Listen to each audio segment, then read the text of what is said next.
gostaria de agradecer pela atenção e pelo privilégio de ter vocês conosco. A todos que nos assistem, que nos privilegiam com esse carinho todo, o nosso muito obrigado e sejam muito bem-vindos.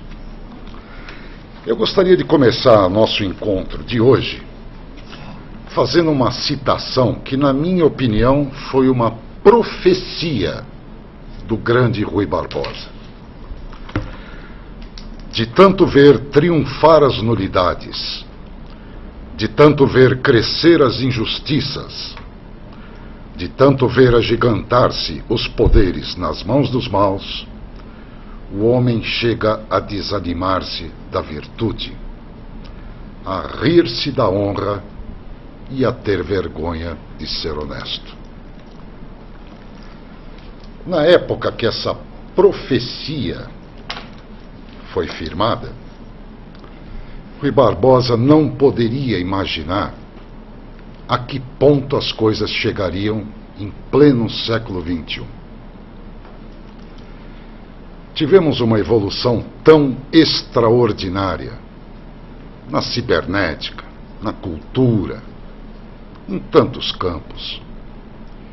E parece que andamos para trás naquilo que é mais importante: a nossa justiça. Eu tenho sistematicamente apresentado situações aqui que chegam a nos revoltar. Uns pela impunidade, outros pelo requinte de crueldade, outros pela pura maldade com que se processa. Porém, como eu já disse também, nós temos um Código Penal editado em 1940, é um código vovô, que apesar de ter se tornado uma colcha de retalhos, uma salada mista, manipulada por gente que não conhece lei, por gente que não domina o assunto, portanto faz besteira, porque o nosso Código Penal é um absurdo a partir do momento que ele privilegia o crime, dando tantas facetas favoráveis de recursos, de embargos e de uma série de coisas que quase chegam a estimular esses procedimentos. Isso nos entristece como um todo, porque o cidadão de bem, além da justiça, ele pode contar com mais o quê? Há pouco tempo atrás, todos devem lembrar disso, o nosso excelentíssimo presidente da República decretou uma lei que desarmava a população. Bravos! Mas ele esqueceu de um detalhe importante: ele não desarmou o crime. Então ele tornou o cidadão ainda mais vulnerável do que já era. E hoje o cidadão não pode ter. O cidadão de bem, claro, ele não pode ter sequer uma arma em casa para proteger a sua família e o seu patrimônio. Pela atitude tomada pelo eminente presidente da República, o cidadão não tem mais direito de se defender. Eu estou falando de 20 milhões de pessoas em São Paulo. Nós teríamos que ter 20 milhões de guardas, 20 milhões de polícia militar, um para cada cidadão. Aí a gente teria segurança. Se ele não fez nesta proporção, então que deixasse o cidadão pelo menos defender-se.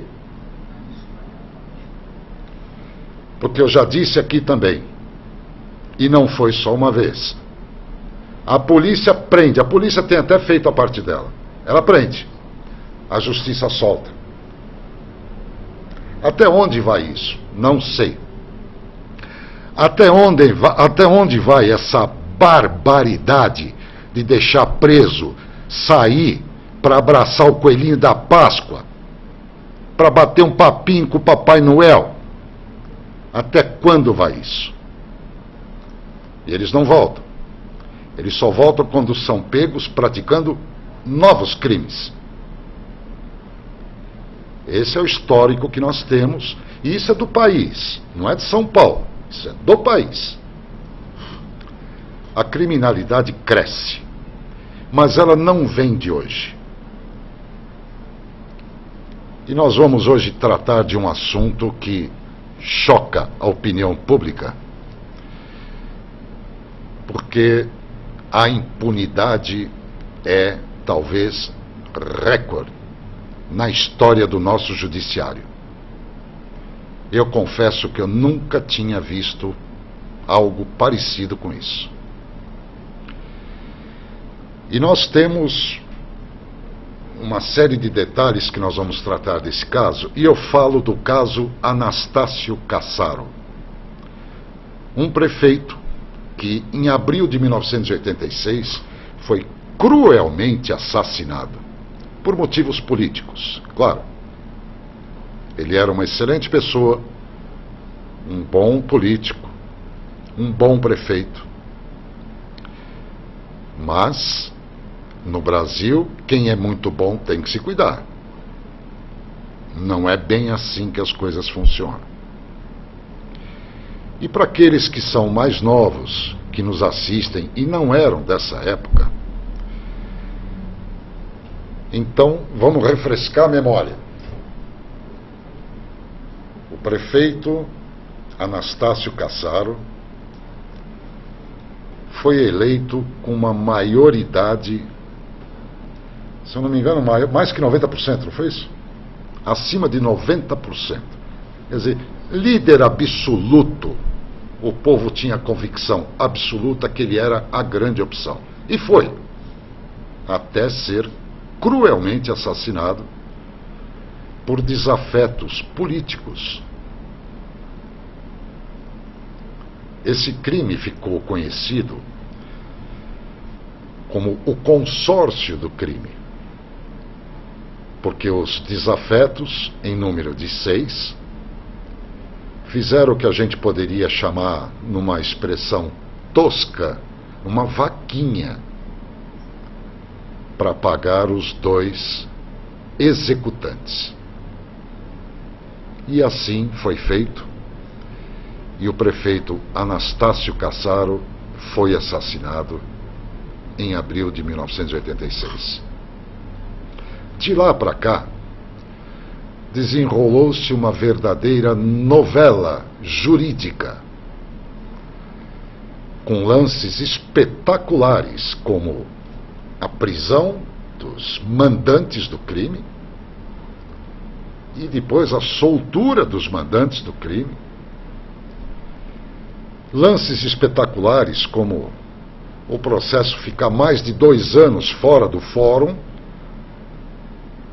Fora do fórum. Isso é recorde. Eu não conhecia nenhum caso. Eu conheço barbaridade, mas como essa eu nunca vi.